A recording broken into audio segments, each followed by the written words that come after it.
ବେତାଳ କଥା। ନିଶା ଗରଜୁଥାଏ। ତୁହାକୁ ତୁହା ଶୀତଳ ପବନ ସାଙ୍ଗକୁ ଝିପିଝିପି ବର୍ଷା ମଧ୍ୟ ହେଉଥାଏ। ଆଖପାଖର ବଣବୁଦା ମଧ୍ୟରୁ ଭାସି ଆସୁଥାଏ ସାଇଁ ସାଇଁ ପବନର ଶବ୍ଦ। ଘଡ଼ଘଡ଼ି ଓ ସୁନସାନ ରଡ଼ି ସହିତ ମଝିରେ ମଝିରେ ଶୁଭୁଥାଏ ଅସୁରମାନଙ୍କର ଅଟ୍ଟହାସ୍ୟ। ଘନ ଘନ ବିଜୁଳି ଆଲୁଅ ମଧ୍ୟରେ ଦିଶି ଯାଉଥାଏ ଭୟାବହ ମୁହଁ। କିନ୍ତୁ ରାଜା ବିକ୍ରମ ତିଳେ ମଧ୍ୟ ବିଚଳିତ ବୋଧ ନ କରି ପୁନର୍ବାର ସେହି ପ୍ରାଚୀନ ବୃକ୍ଷଟି ନିକଟକୁ ଫେରି ଆସିଲେ ଓ ବୃକ୍ଷାରୋହଣ କରି ଶବଟିକୁ ଉତାରି ଆଣି ତାକୁ କାନ୍ଧରେ ପକାଇ ସେ ସେହି ସୁନସାନ ପଥ ଅତିକ୍ରମ କରିବାକୁ ଆରମ୍ଭ କଲେ। ଶବସ୍ଥିତ ବେତାଳ କହିଲା, ରାଜନ୍, ତୁମର ଧୈର୍ଯ୍ୟ ଓ ଜିଦି ଉଭୟ ପାଇଁ ପ୍ରଶଂସା କରିବା ଉଚିତ। ନିଜର ଲକ୍ଷ୍ୟ ସାଧନ ପାଇଁ ତୁମେ ଯେଉଁ କଠୋର ପରିଶ୍ରମ କରୁଛ ତାହା ମଧ୍ୟ ପ୍ରଶଂସନୀୟ। ତୁମର ମନୋବଳ ମଧ୍ୟ ଅସୀମ। କିନ୍ତୁ ତୁମେ ଯେତେବେଳେ ଏହାର ଫଳ ଲାଭ କରିବ ତୁମେ ସେତେବେଳେ ତୃପ୍ତ ହେବ ତ? ନା ସ୍ୱର୍ଣ୍ଣପୁରୀର ରାଜକୁମାରୀ ସୁଲକ୍ଷଣାଙ୍କ ପରି ବିବେକହୀନ ଓ ଅସଙ୍ଗତ କାମ କରି ସୁବର୍ଣ୍ଣ ସୁଯୋଗକୁ ପୁଣି ହରାଇ ବସିବ? ମୁଁ ଜାଣେ କେତେକ ଲକ୍ଷ୍ୟ ସିଦ୍ଧି କରିବା ପାଇଁ ବହୁତ ପରିଶ୍ରମ ଆବଶ୍ୟକ, କିନ୍ତୁ ଫଳପ୍ରାପ୍ତି ପରେ ତାହାର ଉପଯୋଗ ନିର୍ଭର କରେ ବିବେକ ଉପରେ। ମୁଁ ତୁମକୁ ରାଜକୁମାରୀ ସୁଲକ୍ଷଣାଙ୍କ ଗଳ୍ପ ଶୁଣାଇବି। ମନ ଦେଇ ଶୁଣ, ଶ୍ରମଭାର ଲାଘବ ହେବ। ବେତାଳ ଗପ ଆରମ୍ଭ କଲା। ପୂର୍ବକାଳରେ ଗୋଟିଏ ସମୁଦ୍ର ତଟବର୍ତ୍ତୀ ଦେଶରେ ଅନେକ ପାହାଡ଼ି ଇଲାକା ଥିଲା ଓ ସେଠାରେ ଥରେ ବହୁତ ବର୍ଷା ହେଲା। ସେହି ଭୟଙ୍କର ତୋଫାନ ମଧ୍ୟରେ ପଥର ସବୁ ଗଡ଼ି ଗଡ଼ି ପଡ଼ିବା ଯୋଗୁଁ ତନ୍ମଧ୍ୟରେ ଏକ ଭଗ୍ନ ପ୍ରାଚୀନ ଶିବ ମନ୍ଦିର ଦେଖାଗଲା। ଏହି ସମାଚାର ରାଜା ସର୍ବବର୍ମଙ୍କୁ ଦିଆଗଲା। ତାଙ୍କ ଝିଅ ସୁଲକ୍ଷଣା ଥିଲେ ଜଣେ ବଡ଼ ଶିବ ଭକ୍ତ। ସେ ପିତାଙ୍କୁ କହିଲେ, ବାବା, ଆମେ ଭାଗ୍ୟବାନ ଯେ ଆମ ରାଜ୍ୟର ସୀମାରେ ଶିବ ମନ୍ଦିର ପ୍ରକଟ ହୋଇଛି। ସେଠାରେ ଗୋଟିଏ ସୁନ୍ଦର ମନ୍ଦିର ଆମେ ତିଆରି କରିବା।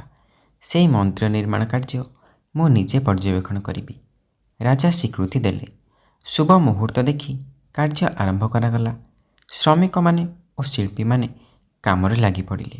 ସୁଲକ୍ଷଣା ବୁଲି ବୁଲି କାର୍ଯ୍ୟ ଦେଖନ୍ତି ଓ ତାଙ୍କ ମନ ଅନୁସାରେ କାମର ଭଲମନ୍ଦ ବା ପରିବର୍ତ୍ତନ ବିଷୟରେ କହୁଥାନ୍ତି। ଦିନେ ଦ୍ୱିପହର ସମୟରେ ସେ ବିଶ୍ରାମ ନେଉଥାନ୍ତି। ବହୁ ଦୂରରୁ ସୁନ୍ଦର ବଂଶୀଧ୍ୱନି ସେ ଶୁଣିପାରିଲେ।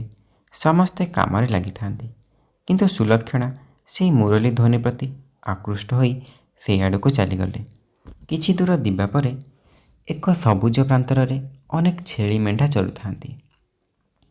ଜଣେ 25 ବର୍ଷର ଯୁବକ ଆଖି ବୁଜି ତନ୍ମୟ ହୋଇ ମୁରଲୀ ବଜାଉଥାଏ। ସେ ବସିଥାଏ ଗୋଟିଏ ଗଛ ତଳେ। ତା'ର ସୌନ୍ଦର୍ଯ୍ୟ ଦେଖି ସୁଲକ୍ଷଣା ସ୍ତବ୍ଧ ହୋଇଗଲେ। ଯୁବକଟି କିଛି ସମୟ ପରେ ବଂଶୀ ବନ୍ଦ କରି ଦେଇ ଆଖି ଖୋଲିଲା ଓ ସୁଲକ୍ଷଣାକୁ ଦେଖି ଚମକି ପଡ଼ିଲା। ସୁଲକ୍ଷଣା ଅଳ୍ପ ହସି କହିଲେ, ମୁଁ ଏହି ଦେଶର ରାଜକୁମାରୀ ସୁଲକ୍ଷଣା। ତୁମର ବଂଶୀ ବାଦନ ମୋତେ ବଡ଼ ମୁଗ୍ଧ କରିଛି। ତୁମେ କିଏ? ଯୁବକଟି କହିଲା, ମୋ ନାଁ ଗୋବିନ୍ଦ।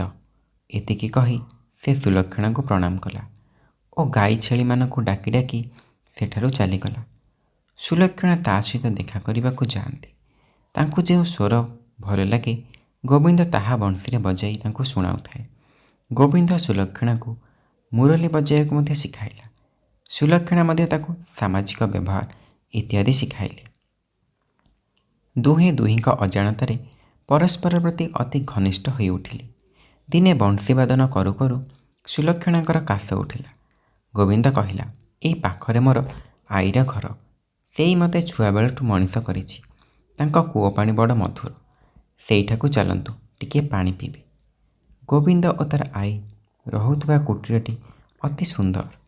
ଚାରିପଟେ ସବୁଜ ବୃକ୍ଷ ଓ ନାନା ପ୍ରକାର ଫୁଲ ଫୁଟିଛି। ଗୋବିନ୍ଦ ବୋଧହୁଏ ଆଗରୁ କିଛି କହିଛି। ବୁଢ଼ୀ ସୁଲକ୍ଷଣାକୁ ବଡ଼ ଆଦର କଲା ଓ ମଧୁର ଜଳ ପିଆଇଲା।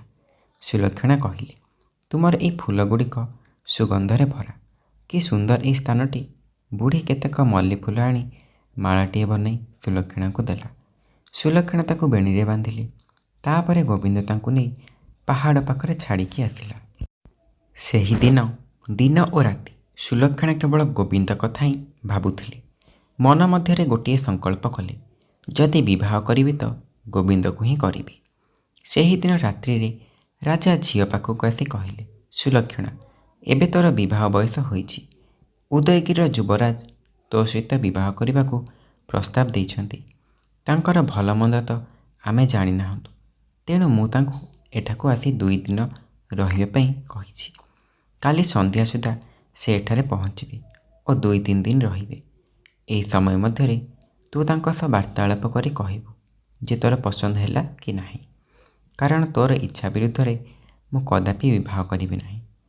ସେତେବେଳେ ଗୋବିନ୍ଦ ବିଷୟରେ କିଛି କହିବାକୁ ମନ ଥିଲେ ମଧ୍ୟ ସୁଲକ୍ଷଣା ସାହସ କଲେ ନାହିଁ।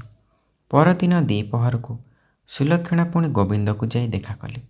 ସେ କହିଲେ, ଯେକୌଣସି ଯୁବରାଜ ମୋତେ ନିଶ୍ଚୟ ପସନ୍ଦ କରିବେ। ମୁଁ କିନ୍ତୁ ସେସବୁକୁ କିଛି ମୂଲ୍ୟ ଦେଉନାହିଁ, କାରଣ ମୁଁ ମନ ମଧ୍ୟରେ ଠିକ୍ କରିଛି ଯେ ଯଦି ବିବାହ କରିବି ତ ତୁମକୁ ହିଁ କରିବି। ଆଉ ଯଦି ମୋର ବାବା କୌଣସି ଯୁବରାଜ ସହିତ ମୋର ବିବାହ ଦେବେ ତ ମୋର ଅବସ୍ଥା ସଙ୍କଟଜନକ ହେବ। ଅଥଚ ସାହସ କରି ମୁଁ କିଛି କହିପାରୁନାହିଁ। ଏବେ ମୁଁ କ'ଣ କରିବି? ତେବେ ଚାଲନ୍ତୁ ଆଈ ସହିତ ପରାମର୍ଶ କରିବା। ଗୋବିନ୍ଦ କହିଲା। ଦୁହେଁ ଆଈ ପାଖକୁ ଗଲେ। ସୁଲକ୍ଷଣା ପରିସ୍ଥିତିକୁ ବୁଝାଇବା ପରେ କହିଲେ, ମୋ କଥା ବିରୁଦ୍ଧରେ ମୋ ବାବା ଯିବେ ନାହିଁ ଓ ଗୋବିନ୍ଦକୁ ସେ ନିଶ୍ଚୟ ପସନ୍ଦ କରିବେ, ଏଥିରେ ତିଳେ ମାତ୍ର ସନ୍ଦେହ ନାହିଁ। କିନ୍ତୁ ବାବାଙ୍କ ପାଖକୁ ଗୋବିନ୍ଦକୁ ନେଇଯିବ କି? ଆଈ କିଛି ସମୟ ଭାବିବା ପରେ କହିଲେ, ଆମର ଡରିବାର କୌଣସି କାରଣ ନାହିଁ। କଥା ବହୁତ ସହଜ। ଗୋବିନ୍ଦ ରାଜକୁମାର ମଣିଦତ୍ତ ହୋଇ ତୁମ ପିତାଙ୍କ ପାଖକୁ ଯିବ। ତୁମେ ଯଦି କହୁଛ ତୁମ ପିତା ତାଙ୍କୁ ଭଲ ପାଇବେ, ତେବେ ତ କଥା ଶେଷ। ଉଦୟଗିରିର ଯୁବରାଜ ମଣିଦତ୍ତ ପାହାଡ଼ ରାସ୍ତାରେ ଆସୁ ଆସୁ ଡେରି ହେବ। ଏବେ ଆଈ କହିଲେ, ଗୋବିନ୍ଦକୁ କ'ଣ କିପରି କରିବାକୁ ହେବ ସେସବୁ କିଛି ଶିଖାଇଦେବ। ସନ୍ଧ୍ୟା ସମୟରେ ଏକ ସେତୁ ଅଶ୍ୱ ଉପରେ ଯୁବରାଜ ମଣିଦତ୍ତ ଆସିଲେ। ଆଈ ହଠାତ୍ ତାଙ୍କ ପାଖକୁ ଯାଇ କହିଲେ, ପୁଅ ବୀରୁ, ମୋ କଥା ଶୁଣ।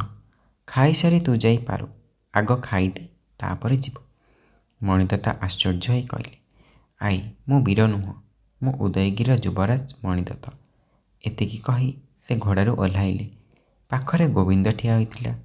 ସେ ମଣିଦତ୍ତଙ୍କୁ ଟିକିଏ ଦୂରକୁ ନେଇଯାଇ କହିଲା, ମହାଶୟ, ବୀରୁ ଏହି ଆଈ ବୁଢ଼ୀର ଏକମାତ୍ର ନାତି।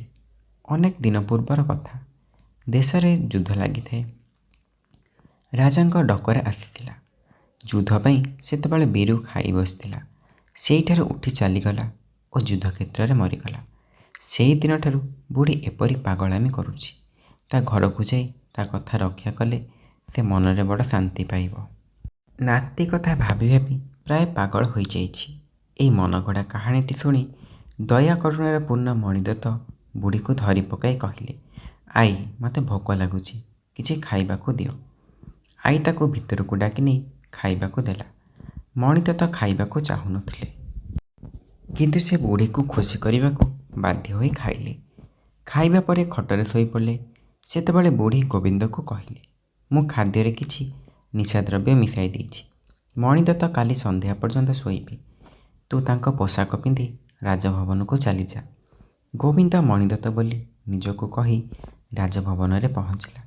ତାକୁ ଦେଖି ରାଜା ବହୁତ ଖୁସି ହେଲେ ଓ ଝିଅକୁ କହିଲେ, ତୋ ଭାଗ୍ୟ ବଡ଼ ଭଲ। ତୋର ସ୍ୱାମୀ ହେବାକୁ ଯାଉଥିବା ଯୁବରାଜ ଦେଖିବାକୁ ତ ସାକ୍ଷାତ କାମ ଦେବ।